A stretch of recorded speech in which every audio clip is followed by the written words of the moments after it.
जय भीम साथियों। अभी खबर मिली है कि SC/ST के वो सांसद जिन्हें हम चुनकर के भेजते हैं संसद की, अपने गरीब SC/ST के लोगों का ख्याल रखेंगे, उनके संवैधानिक अधिकारों की सुरक्षा करेंगे, प्रोटेक्शन करेंगे,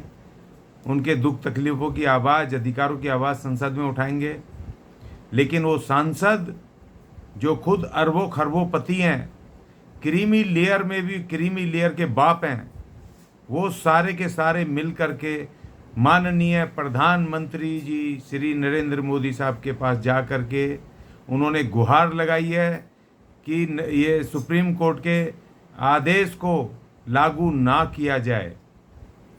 और इसकी खबर एकदम तेज़ी से फैल रही है, वायरल हो रही है, और हमारे कुछ लोगों के फ़ोन आ रहे हैं, वो बिल्कुल हताश निराश जैसे लग रहे हैं। लेकिन मैं कहना चाहता हूं कि आप बिल्कुल हताश निराश नहीं होइए। ये आपने जो कैंपेन चलाया पिछले 9 दिन में, ये उसका नतीजा जो हमने समर्थन में चलाया कि ये गीदड़ इतने दुखी हो गए कि 21 तारीख का भी वो इंतज़ार नहीं कर पाए, और 21 तारीख भारत बंद करने से पहले ही ये गीदड़ पहुंच गए वहाँ पर श्री प्रधानमंत्री जी के पास, और हाथ पैर जोड़ करके उनको कहने लगे कि आप ये मत लागू कीजिए। लेकिन प्रधानमंत्री महोदय ने सिर्फ ये कहा कि क्रीमी लेयर पर हम विचार करेंगे, बाकी वर्गीकरण तो वैसे ही जैसे लागू होगा वैसे ही होगा, और पूरे राज्य भी, बहुत सारे राज्य उस पर ऑर्डर कर चुके हैं। इसलिए घबराने की कोई बात नहीं है, अपनी लड़ाई को और तेज करें, और इसके समर्थन में, सुप्रीम कोर्ट के आदेश के समर्थन में लगातार वीडियो डालें, मीटिंगें करें। और अब इसमें साथ में आप अपनी अपील में जो भी आप कहें, प्रधानमंत्री महोदय जी का नाम लेके उनसे हाथ जोड़ के रिक्वेस्ट करें कि ये जो क्रीमी लेयर अरबोपतियों के बाप, ये सांसद जो गरीब विरोधी हैं, जो अपने वर्गों के गरीबों के विरोधी हैं, और इनकी कोठियाँ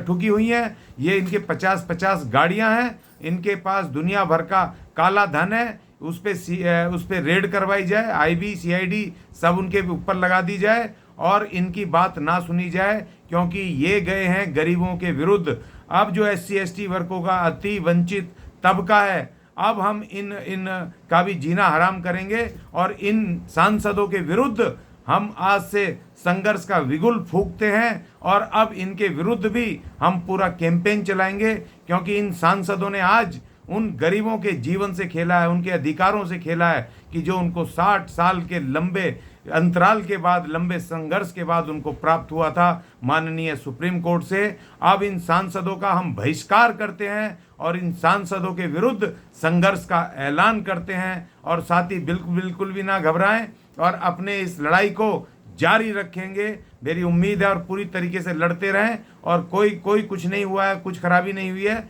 और कोई भी जाएगा प्रधानमंत्री जी के पास तो उनको आश्वासन नहीं देंगे, वो कभी निराश नहीं भेजते हैं। आश्वासन दिया है, उस पर कोई ऐसा कोई ऑर्डर या कुछ नहीं है। तो इसलिए इससे पहले कोई ऑर्डर या कोई आदेश निकले और आप अपना एड़ी चोटी का जोर लगा दो, प्रधानमंत्री महोदय तक भी अपनी गुहार पहुंचा दो कि सदियों से हम सताए लोग, आज हमें एक अधिकार मिला है, उस अधिकार को प्रधानमंत्री महोदय आपसे हमारी हाथ जोड़ के विनती है, उसको हमसे छीनिएगा नहीं। इन मालदारों के चक्कर में आप अपने देश के गरीब भाइयों का आप किसी भी तरीके से अधिकार को नहीं छीनेंगे, ऐसी उम्मीद है। और तब सभी साथी अपने कैंपेन में जुटे रहें और अपनी लड़ाई को जारी रखें। जय भीम, जय भारत, जय संविधान।